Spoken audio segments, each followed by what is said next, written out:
దినవృత్తాంతముల 2వ గ్రంథములో 14వ అధ్యాయములో 7-5 14వ అధ్యాయము 1-5 వచనాలు ఇలా రాయబడి ఉంది. అబేయ తన పితరులతో కూడా నిద్రింపగా జనులు అతనిని దావీదు పట్టణమందు పాతిపెట్టిరి. అతనికి బదులుగా అతని కుమారుడైన ఆశ రాజీ అయినను. అతని దినములో దేశము 10 సంవత్సరములు నెమ్మది పొందింది. ఆశ తన దేవుడైన యెహోవాను దృష్టికి అనుకూలముగాను యథార్థవంతముగాను నడిపించిన వాడే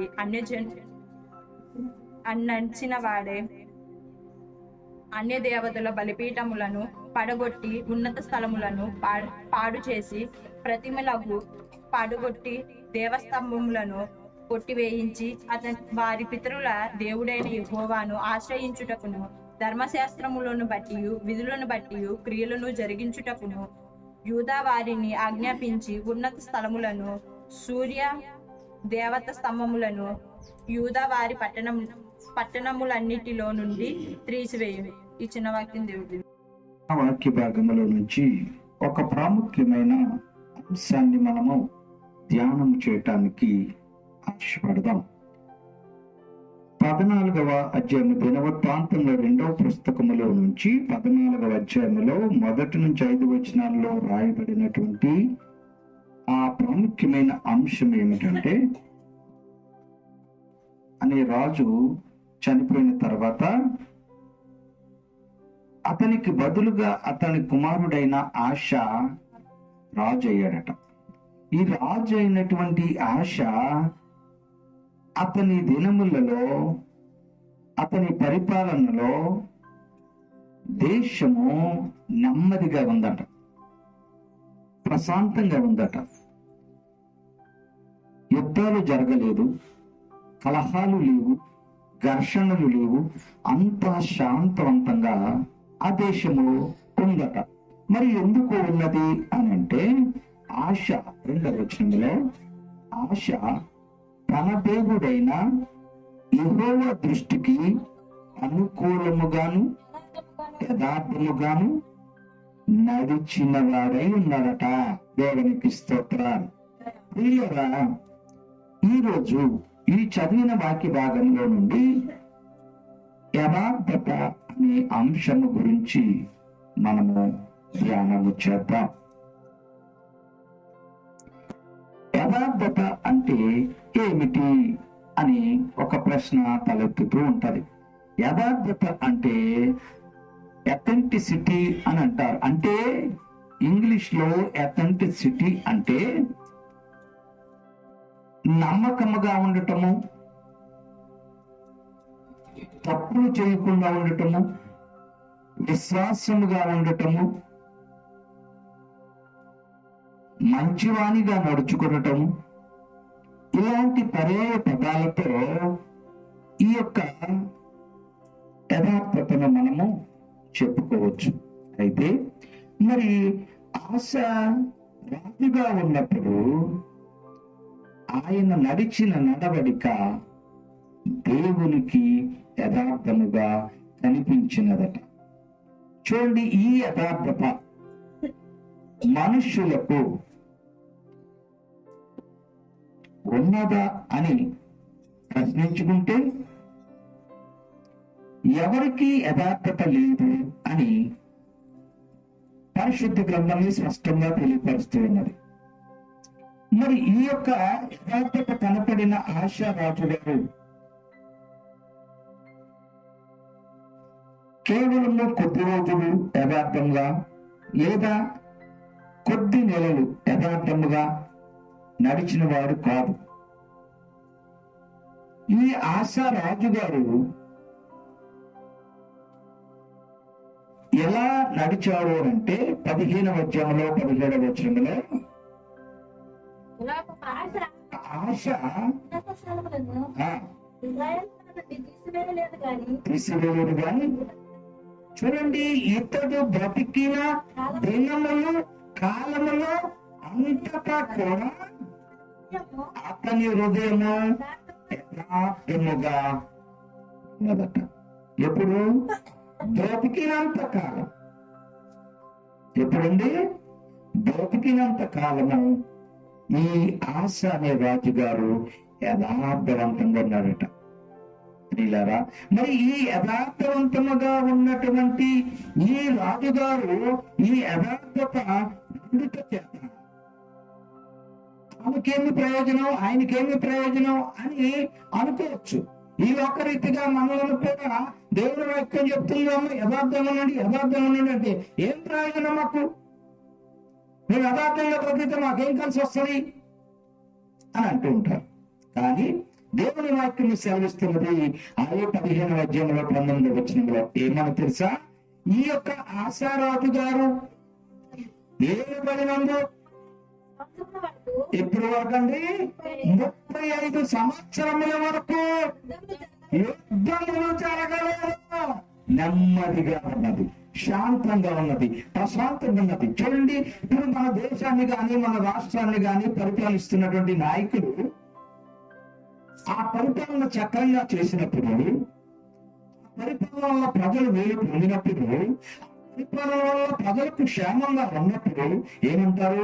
పలానా నాయకుడి పరిపాలనలో మాకు నెమ్మదిగా ఉన్నది, మాకు సంతోషముగా ఉన్నది, మాకు ఎన్నో క్షేమమైన అనేకమైన సంక్షేమ కార్యక్రమాలు పెట్టారు అని ఆయన పరిపాలన మనం పెరుగుతూ ఉంటాం.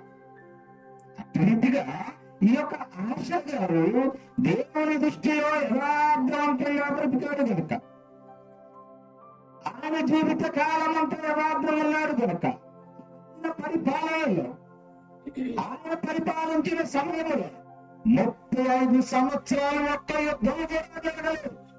కానీ ఎక్కడ చూచినా యుద్ధాలే, ఎక్కడ చూచినా చంపుకోటాలే జరిగేవి. కానీ ఆశారాజు గారి కాలంలో యుద్ధములు జరగలేదు. యుద్ధము జరిగితే ఏమవుతుందండి? ఆ యుద్ధము కోసం అటువైపు ఇటువైపు యుద్ధము చేసుకుంటే అనేక మంది చనిపోతూ ఉంటారు. చూడండి, అంటే పరిశుద్ధ గ్రంథములో రాయబడినటువంటి యుద్ధములో మనము చదివితే తెలుస్తున్నది. కానీ ఈ లోకంలో జరిగిన యుద్ధాల గురించి మనం గమనిస్తే మొదటి ప్రపంచ యుద్ధము గాని రెండో ప్రపంచ యుద్ధంలో గాని లక్షలాది మంది చనిపోయారు. ఇప్పుడు ఇజ్రాయెల్ కి గాజాకి మధ్య జరుగుతున్న యుద్ధంలో అనేక మంది చనిపోతూ ఉన్నారు. కానీ మరి ఎందుకు అలా జరుగుతున్నది? ఇక ఆశారాజు గారి కాలంలో ఎందుకు యుద్ధాలు జరగలేదు? ప్రజలు ఎందుకు నెమ్మదిగా ఉన్నారు? భయాందోళన లేకుండా, ఎప్పుడు చదువు చనిపిస్తారో తెలియని గందరగోళ పరిస్థితులు లేకుండా నెమ్మదిగా ఉన్నారట. ఎందుచేత అంటే దేవుని దృష్టిలో ఆయన యథార్థంగా ఉన్నాడు, యథార్థంగా నడుచుకున్నాడు, యథార్థంగా ప్రవర్తించాడు. వీళ్ళారా ఆలోచన చేయండి. చూడండి, మీకా గ్రంథం 2వ అధ్యాయంలో 7వ వచనంలో ఒక మాట మనకి కనిపిస్తూ ఉన్నది. ఏమిటి ఆ మాట అంటే, యథార్థపు యాకోబు సంతతి వారిని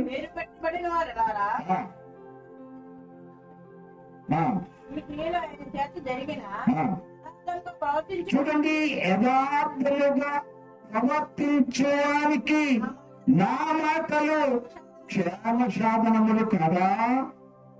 మరి ఇప్పుడు యథార్థంగా ప్రవర్తించినటువంటి ఆచారాలు ఒక్కడే పొందాడా? దేశమంతా నెమ్మది వచ్చింది, దేశంలో యుద్ధము లేదు. కారణం ఏమిటి? యథార్థమైన ప్రవర్తన, యథార్థమైన నడవడిక. ఈ లోకంలో చూస్తే యథార్థంగా ఎవరు బ్రతకటానికి ఇష్టపడరు. ఏదో ఒకటి చేస్తూ బ్రతికేద్దామలే అనే ఆలోచనతో ఉంటారు. వీళ్ళని గమనించండి. చూడండి, ఆ తర్వాత మరి యెహోషాపాతు రాజయ్యట. అదే దినవృత్తాంతం 2వ పుస్తకంలో 20వ అధ్యాయంలో 32వ వచనంలో మాట కనపడుతుంది. యెహోషాపాతు కూడా రాజయ్యట. ఏది? తండ్రి చనిపోయిన తర్వాత అతడు యెహోవా దృష్టికి యథార్థముగా ప్రవర్తించి తన తండ్రి అయిన ఆశా మార్గంలో నడుచుకొని దానిలో నుండి తొలగిపోలేదు. వీళ్ళారా మనం సామెతల గ్రంథంలో చూస్తాం. ఏమిటో తెలుసా? ఏమిటి అంటే, బాలుడు నడవవలసిన త్రోవన వానికి నేర్పితే పెద్దవాడైన తర్వాత వాడు దారిలో నుంచి తొలగిపోడట. మరి ఇప్పుడు ఆశారాజు గారు యథార్థంగా ప్రవర్తించాడు గనక, యథార్థంగా నడుచుకున్నాడు గనక, చనిపోయిన తర్వాత రాజు అయినటువంటి ఆయన కుమారుడు అదే విధానాన్ని కొనసాగించాడు, అదే రీతిలో పరిపాలన చేశాడు. తన తండ్రి అయిన ఆశా మార్గమునందు నడుచుకున్నాడు. ఎందుకంటే దేవుని దృష్టికి యథార్థముగా నడుచుకున్నాడట. మరి మనం యథార్థంగా నడిస్తే, మనం యథార్థంగా జీవిస్తే మన బిడ్డలు కూడా అలా జీవిస్తారు. మనం దొంగతనాలు చేస్తూ బ్రతికితే, వ్యభిచారాలు చేస్తూ జీవిస్తే, అబద్ధాలతో బ్రతికితే మన బిడ్డలు ఎలా జీవిస్తారు? మనల్ని అనుసరించి నడుచుకుంటారు. ఇలారా ఆలోచన చేయండి. యోసేపు కూడా దేవుని దృష్టిలో యథార్థంగా ప్రవర్తించి నడుచుకున్నాడని వాక్యము ద్వారా మనకి విశదమవుతూ ఉన్నది ప్రియులారా. మరియు మరొక వాటిని మనం గమనిస్తే, అదే దినవృత్తాంతంలో 2వ పుస్తకంలో 28వ అధ్యాయంలో 4వ వచనంలో మరొక వాటి మనకి కనిపిస్తూ ఉన్నాడు. ఆయన అతడు 28వ అధ్యాయం 4వ వచనం చదవండి. ఆహాబు ఏమని ఆరంభించినప్పుడు చూడండి, అది ఆయన 20 సంవత్సరాలు గలవాడప్పుడు ఆరంభించినప్పుడు 20 సంవత్సరములు గలవాడై యెరూషలేములో 14 సంవత్సరములు ఏలెను. అతడు తన పితరుడైన దావీదు వలె యెహోవా దృష్టికి యథార్థముగా ప్రవర్తించాలి. ఎన్నో వచ్చిన అమ్మది 20. వీళ్ళగా ఆలోచించండి. ఇప్పుడు దావీదు గారు కూడా యథార్థంగా ప్రవర్తించాలని ఈ యొక్క ఆహాజు రాజు గురించి చెప్పబడుతూ ఉన్నది. కానీ ఈయన మాత్రం యథార్థంగా బ్రతకలేదు, యథార్థంగా జీవించలేదు. ఇలాగా ఆలోచించండి. 3 రాజులను మీ దృష్టికి తీసుకొచ్చాను. ఈ 3 రాజులు యథార్థంగా బ్రతికిన వారిని మీ దృష్టికి తీసుకొచ్చాను. మరి యథార్థత అంటే ఏమిటి? యథార్థత అంటే ఏమిటి అది వాక్యం ద్వారా మనం తెలుసుకోవాలి. కీర్తన 33 వచనంలో మనకి యెహోవా వాక్యము యథార్థమైనది. ఏమిటండి యథార్థమైనది? దేవుని వాక్యం యథార్థమైనది. అంతేకాదు కానీ కీర్తన గ్రంథం 19వ వచనంలో చెప్పబడుతుంది, దేవుని నియమించిన ధర్మశాస్త్రము యథార్థమైనది. ఏది యథార్థమైనదంటే యెహోవా నియమించిన ధర్మశాస్త్రము యథార్థమైనది. అది ప్రాణములు చెప్పలేను. యెహోవా ఆ శాసనము నమ్మదగినది.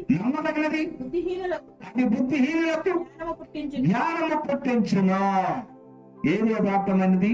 దేవుని వాక్యం యథార్థమైనది, దేవుని ధర్మశాస్త్రము యథార్థమైనది. మరి యథార్థమైనటువంటి వాక్యము చెప్పిన ఆయన చూస్తాం మనం యోహాను సువార్త 1వ అధ్యాయంలో. ఆది యందు వాక్యం ఉండిన వాక్యము, ఆ వాక్యమే ఉండెను. మరి ఈ వాక్యము యథార్థమైనదంటే దేవుడు యథార్థవంతుడు. ద్వితీయోపదేశకాండం 32:4 చెప్పబడుతుంది, యెహోవా యథార్థవంతుడు అని. మరి యథార్థవంతుడైనటువంటి దేవుడు మనకి ఇచ్చిన ధర్మశాస్త్రమును యథార్థవంతంగా మనం అమలుపరుస్తున్నామా? ఆ ధర్మశాస్త్రములో ఏమి చెప్పబడింది? 10 ఆజ్ఞలు చెప్పబడ్డాయి. ఆ 10 ఆజ్ఞలు కొత్త నిబంధనలకు వచ్చేప్పటికి 2 వాటిని మనం అనుసరిస్తున్నామా? యథార్థమైన దానిని మనము అనుసరిస్తున్నామా, ఫాలో అవుతున్నామా? ఆలోచించుకోవాలి ప్రియులారా. ఇప్పుడు మనము యథార్థవంతులము. దేవుడు యథార్థవంతుడు కదా. ఆయన పోలిక చొప్పున కదా మనల్ని నిర్మించాడు. ఆయన పోలిక చొప్పున కనుక మనల్ని సృజించాడు. మరి ఆయన ఎలాంటి వాడు? యథార్థవంతుడు. మనల్ని ఎలా నిర్మించాడు? చూడండి, ప్రసంగం 7:9 మనల్ని ఎలా నిర్మించాడు, మనల్ని ఎలా పుట్టించాడు, మనల్ని ఎలా సృజించాడు. ప్రసంగం 7:7 చూడాలి ఫలితంగా. 7:29 చదువుదాం. ఇది కనుగొంటుంది ఏమనగా దేవుడు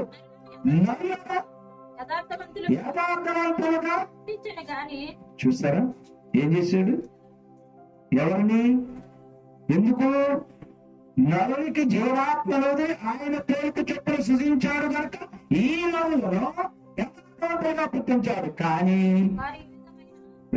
వివిధమైన తంత్రములను కల్పించుకొని ఏం చేస్తున్నారు? ఏదన్నా భావిస్తే తంత్రం ఎంచుకుంటున్నారు, తాడు కట్టించుకుంటున్నారు కదా. తంత్రాలకి మంత్రాలకి ముందు పరిగెడుతూ ఉన్నారు. ఇలాగా గమనించండి, ఈ మనుష్యులను దేవుడు యథార్థవంతులుగా పుట్టించాడట. కానీ ఈ మనుషులు ఏం చేస్తున్నారు? ఈ మనుషులు యథార్థంగా ఉన్నారా? ఈ మనుషులు యథార్థంగా బతుకుతున్నారా? ఈ మనుషులు యథార్థంగా జీవిస్తున్నారా అంటే మీకు 2:2 ఈ మనుషుల్లో, ఈ జనులలో, ఈ నరులలో ఒక్కడు కూడా భక్తుడు దేశంలో లేకపోయినా, జనులలో యథార్థపరుడు ఎక్కడో లేకపోయినట్ట. దేవుడండి అందరినీ కూడా యథార్థవంతులుగా దేవుడు పుట్టిస్తే,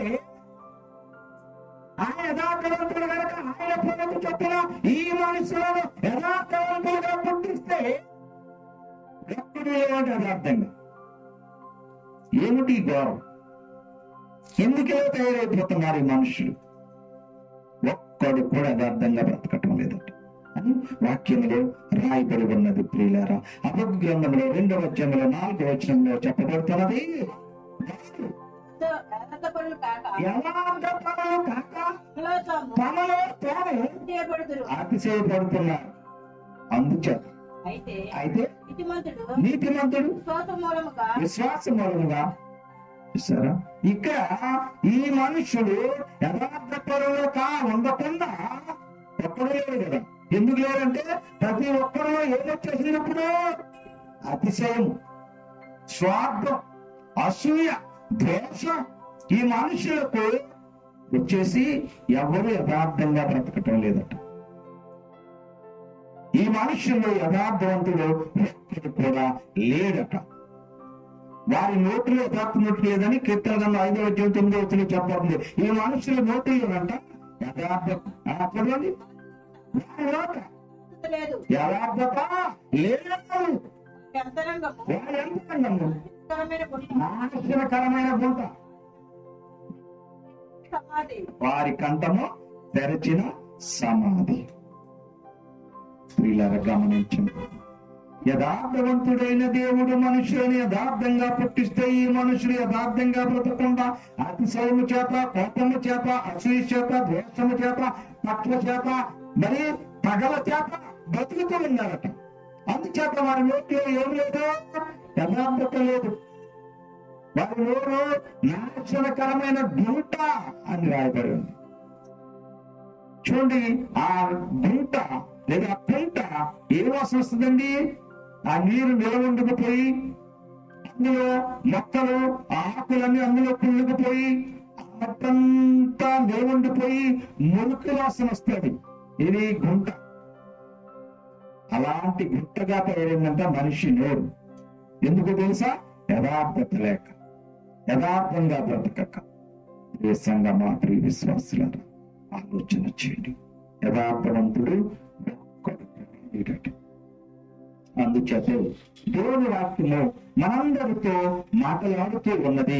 ఎఫెసీ పత్రిక 6:5 ఏమని మాట్లాడుతుందంటే, నా ప్రియులారా, నా దాసులారా, మీరు ఇప్పుడైనా చదవండి, దాసులారా యథార్థమైన హృదయము గలవారై భయముతోను వెనుకతోను క్రీస్తునకు శరీర విషయమై యజమానులైన వారి వానికి విధేయులై ఉండుడి.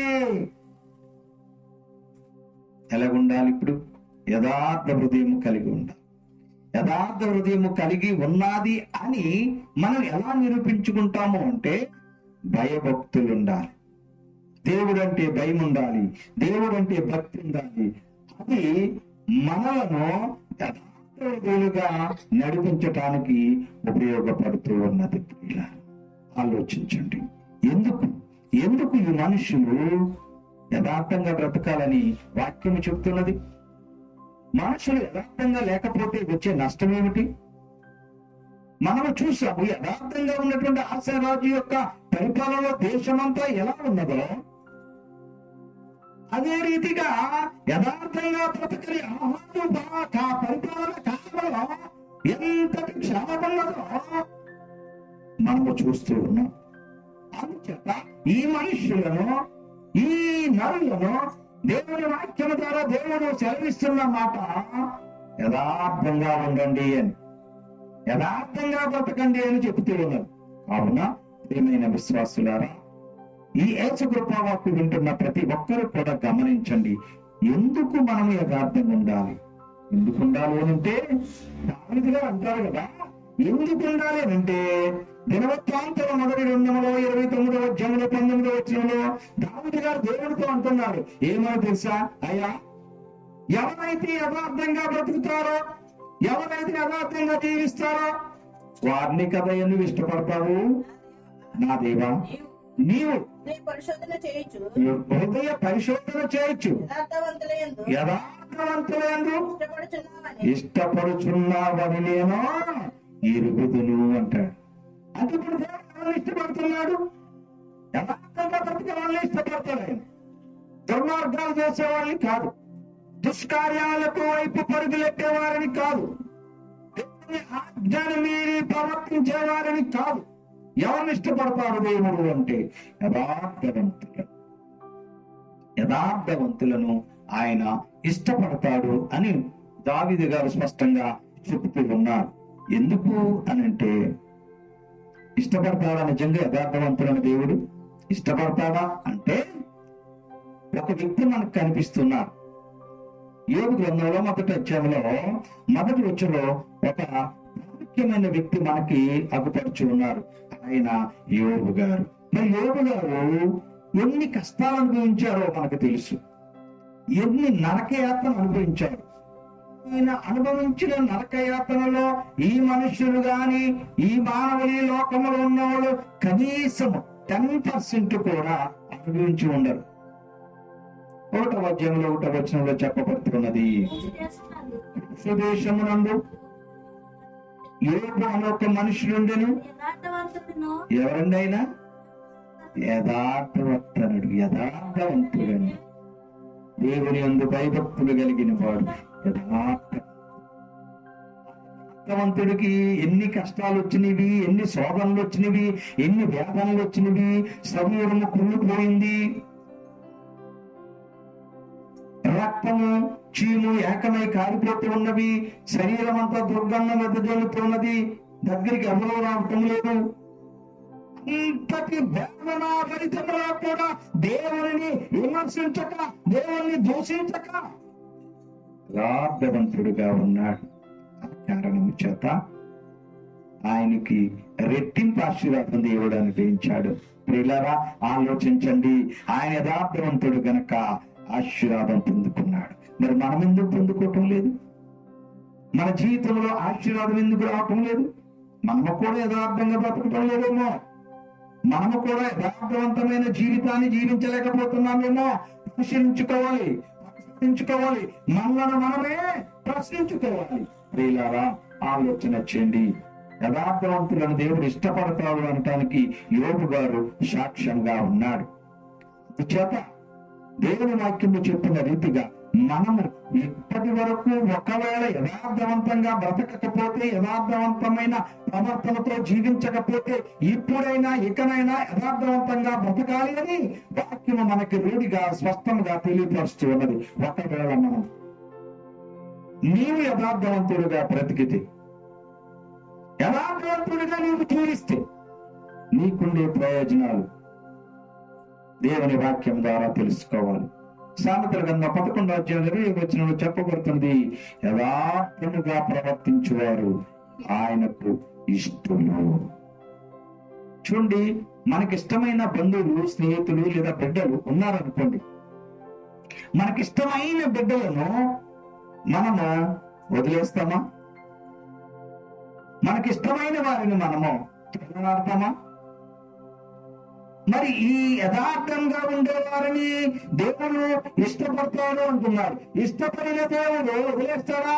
సామెతల గ్రంథం 3వ అధ్యాయం 32వ వచనంలో ఎవరైతే యథార్థంగా బతుకుతారో, ఎవరైతే యథార్థంగా జీవిస్తారో వారికి ఆయన తోడుగా ఉంటామని వాగ్దానం చేస్తున్నాడు. యథార్థవంతులకు ఆయన తోడుగా ఉండడు. ఇష్టపడిన దేవుడు తోడుగా ఉంటా అంటున్నాడు. యథార్థంగా ఉంటే ఇష్టపడిన దేవుడు నీకు తోడుగా ఉండి నీకేం చేస్తానంటున్నాడు చూద్దాం. 7వ అధ్యాయంలో 20వ వచనంలో చెప్పబడుతుంది, ఆలోచించుము, దేవుడు యథార్థవంతుణ్ణి త్రోసివేయడు. నిన్ను ఇష్టపడిన దేవుడు, నీకు తోడుగా ఉన్న దేవుడు నిన్ను త్రోసివేయడు. ఎందుకు తెలుసా? నువ్వంటే ఇష్టం ఆయనకి. ఎందుకు ఇష్టపడ్డాడు? నీవు యథార్థంగా ఉన్నావని. నువ్వు యథార్థంగా ఉన్నావు కనుక నీకు తోడుగా ఉండి నిన్ను త్రోసివేయకుండా కాపాడే దేవుడు మన దేవుడు. మరి తోడుగా ఉన్నటువంటి ఈ దేవుడు 4 రకాల ప్రయోజనాలు నీకు చేకూర్చాలని ఆశపడుతూ ఉన్నాడు.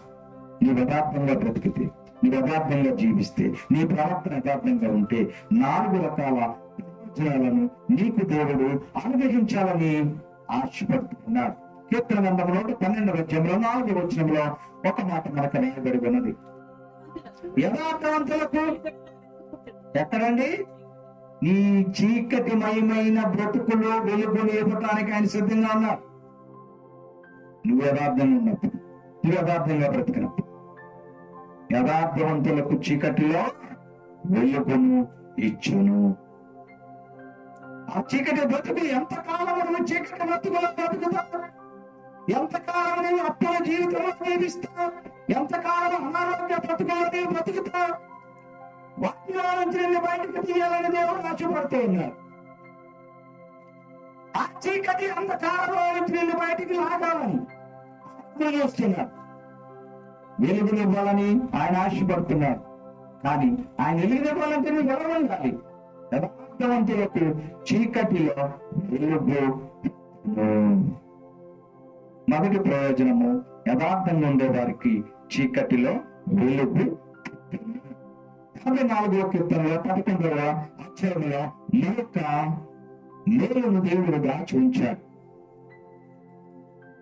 యథార్థంగా జీవించేటువంటి మనుషులకు దేవుడు ఇచ్చేటువంటి 2వ ప్రయోజనం 54వ కీర్తనలో 11వ అధ్యాయంలో చెప్పబడుతున్నది. ఏమిటంటే అది నీకు మేలును అనుగ్రహిస్తానంట. యథార్థముగా ప్రవర్తించే వారికి ఆయన ఏ మేలును చేయక మానడు. దేవునికి స్తోత్రం. యథార్థముగా ప్రవర్తించే వారికి మేలు, అధికమైన మేలు అనుగ్రహించడానికి సిద్ధంగా ఉన్నాడు. మేలు చేయక మానడు. మేలు చేయక నీవు ఉండలేవయ్యా, ఆరాధించక నేను ఉండలేనయ్యా. యేసయ్యా, యేసయ్యా, యేసయ్యా. మేలు చేయక మానడు. ఎవరికి? యథార్థంగా ప్రవర్తించే వారికి. 2వది, మీరు యథార్థంగా బ్రతికితే దేవుడు అనుగ్రహించేటటువంటిది 2వ ప్రయోజనం, నీకు మేలు కలుగజేస్తాను అంటూ ఉన్నాడు. 3వది కూడా చూద్దాం. సామెతల గ్రంథము 2వ అధ్యాయంలో 7వ వచనంలో 3వ ప్రయోజనము, యథార్థంగా బ్రతికే మనుషులకు, మానవులకు, నరులకు దేవుడు ఇచ్చే 3వ ప్రయోజనము కూడా మనం చూద్దాం. యథార్థవంతులను ఏం చేస్తారండి? వర్ధిల్లింపజేస్తారట, ఆశీర్వదింపజేస్తాడు, దీవెనలు కురిపిస్తాడు. ఆ దీవెనల ద్వారా, ఆశీర్వాదాల నీవు వర్ధిల్లించబడతావు, అభివృద్ధి చెందుతావు. నీ జీవితంలో ఎదుగుదల కనిపిస్తారు, నీ బ్రతుకులో వృద్ధులు కనిపిస్తారు. ఎప్పుడు తెలుసా? యథార్థవంతంగా ఉన్నప్పుడు, యథార్థవంతంగా ప్రవర్తించినప్పుడు, యథార్థవంతంగా జీవించినప్పుడు. మూడవ ప్రయోజనం చూసాం. నాలుగవది కూడా మనము చూద్దాం ప్రియులారా. చూడండి, యోబు గ్రంథములో 8వ అధ్యాయములో మరొక ప్రయోజనము, 4వ ప్రయోజనము ఈ మనుషులకు దేవుడు అనుగ్రహించడానికి సిద్ధంగా ఉన్నాడు. చదవండి. యోబు గ్రంథము 8వ అధ్యాయము 6వ వచనం. నీవు పవిత్రుడవై యథార్థవంతుడవు అయిన నిశ్చయముగా ఆయన నీ యందు శ్రద్ధ నిలిపి నీ నివాస నీ నీతికి తగినట్లుగా నీ నివాస స్థలమును వాక్యంగా చేయడానికి స్తోత్రం. ఇందాక 3వ ప్రయోజనం నిన్ను వర్ధిల్లింపజేస్తానన్నాడు. ఇప్పుడు నీ నివాస స్థలమును వర్ధిల్లింపజేస్తానంటున్నాడు. అంటే నీ నివాస స్థలంలో నివసించే నీ భార్య, నీ బిడ్డలు, ప్రతి ఒక్కరిని కూడా వర్ధిల్లింపజేస్తానంటున్నాడు. ఎప్పుడు? యథార్థవంతంగా బతికినప్పుడు, నీ నీతి క్రియలను బట్టి, నీ యథార్థంగా ప్రవర్తించినప్పుడు, నీ నీతి క్రియలను బట్టి నీ నివాస స్థలమును వర్ధిల్లింపచేస్తాను దేవుడు వాగ్దానం చేస్తున్నాడు. ఎన్ని ప్రయోజనాలు ఇస్తున్నాడండి దేవుడు యథార్థంగా బ్రతికే వారికి? మొదటిది చీకటిలో వెలుగు, రెండవది మేలు, మూడవది నీకు ఏం చేస్తాడు? వర్ధిల్లింప చేస్తానన్నాడు. నాలుగవది నీ నివాసమును వర్ధిల్లింప చేస్తాను అంటున్నాడు. అందుచేత నీవు యథార్థంగా బ్రతకాలి, అందుచేత నీ యథార్థంగా జీవించాలి. నాకు అక్కర్లేదండి, నాకు అభివృద్ధి అక్కర్లేదు, నాకు ఆశీర్వాదం అక్కర్లేదు, నేను యథార్థంగా బ్రతుకును, విచ్చలవిడిగా తిరుగుతాను, ఇష్టం వచ్చిన రీతిగా బ్రతుకుతాను అని అనుకునేటువంటి మూర్ఖులకు మనం ఏ సమాధానము చెప్పలేము. గాని దేవుని వాక్యానికి లోబడి, దేవుని ఆజ్ఞకు భయపడి ఎవరైతే యథార్థంగా బ్రతుకుతారో వారికి ప్రయోజనాలు దేవుడు అనిపిస్తానంటున్నాడు. వీళ్ళారా గమనించండి. లేదండి నేను ఎప్పుడు ఇట్టగే ఉంటాను, ఎప్పుడు నేను ఇలాగే బతుకుతాను, నాకు ఏమి అక్కర్లేదు అనుకుంటున్నారా? గమనించండి. నీ జీవితంలో ఆశీర్వాదం కావాలి కదా, నీ బ్రతుకులో పెళ్లి కావాలి కదా, నీ బిడ్డలు అభివృద్ధికి చెందాలి కదా. ఇవన్నీ కావాలంటే నీ బ్రతుకు మార్చుకోవాలి, నీ స్థితి మార్చుకోవాలి. ఎప్పుడు నేను ఇటు రీతిగానే అబద్ధాలతో బతుకుతాను, ఇటు రీతిగానే దొంగతనం చేస్తూ బతుకుతాను, ఇటు రీతిగానే వ్యభిచార కోపంలోనే నేను ముందుకు వెళ్తాను, పాడు చేయాలి, పాడు చేయాలనుకుంటాను అని మూర్ఖంగా బ్రతికితే నీ బ్రతుకు ఎందుకు? శూన్యం. వర్ధిల్లింపలేని బ్రతుకు ఎందుకు? ప్రియులారా ఆలోచించండి. అందుచేత దేవుని వాక్యము సెలవిస్తున్నది, నీకు ఈ 4 ప్రయోజనాలు పొందుకోవాలంటే నీవు ఈ 4 ప్రయోజనాలు దేవుని ద్వారా రుచి చూడాలి అనుకుంటే ఏమని సెలవిస్తుంది? ద్వితీయోపదేశకాండము 6వ అధ్యాయము 19వ వచనం చదవండి. ద్వితీయోపదేశకాండము 6వ అధ్యాయము 19వ వచనాన్ని చదువుదాం. చదవండి. ద్వితీయోపదేశకాండము 6వ అధ్యాయం 19వ వచనం. నీ పితరులతో ప్రమాణం చేసిన మంచి దేశంలో నీవు ప్రవేశించి దాన్ని స్వాధీనపరచుకున్నట్లు నీవు యెహోవా దృష్టికి యథార్థమైనది ఉత్తమమైనది చేయాలి. ఏం చేయాలి? యథార్థమైనది ఉత్తమమైనది చేయాలి. ఏది మనుషుడా, మానవుడా, ఏది ఉత్తమమైనదో తెలుసుకొని దాని ప్రకారం నడుచుకోమని మీకా గ్రంథంలో రాయబడి ఉంది. మరి ఏది ఉత్తమం? మీకా గ్రంథం 6వ అధ్యాయంలో చూడండి. మీకా గ్రంథం 6వ అధ్యాయం 9వ వచనం చదవండి. మనుష్యుడా, ఏది ఉత్తమమో తెలుసుకుని దాని ప్రకారం నడుచుకోమని చెబుతూ ఉన్నది వాక్యం. మనుషుడా, ఏది ఉత్తమమో అది నీకు తెలియజేస్తున్నప్పుడు ఎలా న్యాయముగా నడుచుకోనట, కనికరమును, దేవుని మనసు కలిగినట్టు నీ దేవుని ఎదుట ప్రవర్తించటం ఇదే కదా. నిన్ను అడిగేది ఏమడుగుతున్నావు? ఏమిమ్మంటున్నావు? నువ్వు సంపాదించిన కానుకంతా తీసుకుని దేవుని సన్నిధిలో ఏమని అడుగుతున్నారా? ఏమడుగుతుంది? మనుష్యుడా, ఏది ఉత్తమమో నీకు తెలియపరచబడుతున్నది. న్యాయంగా నడుచుకో, కనికరంగా నడుచుకో, దయగలిగి నడుచుకో. అది కదా నిన్ను అడిగేది. అంతకంటే ఏమడుగుతున్నాడు?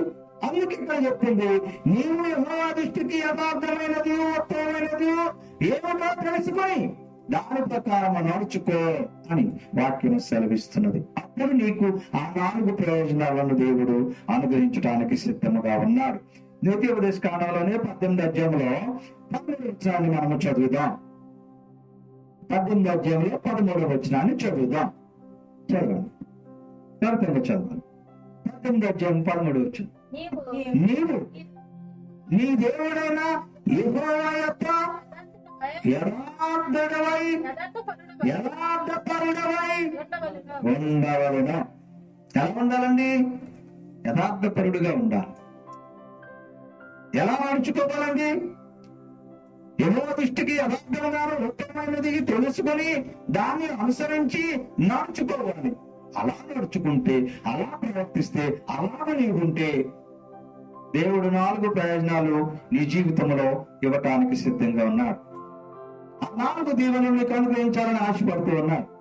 నువ్వు పొందుకోవాలంటే నీ ప్రవర్తన యథార్థంగా ఉండాలి, నీ నడవడిక యథార్థంగా ఉండాలి, నీ ఆలోచన యథార్థంగా ఉండాలి, నీ చూపు యథార్థంగా ఉండాలి, నీ ఆలోచన, నీ ప్రవర్తన, నీ నడవడిక కూడా యథార్థంగా ఉండాలి.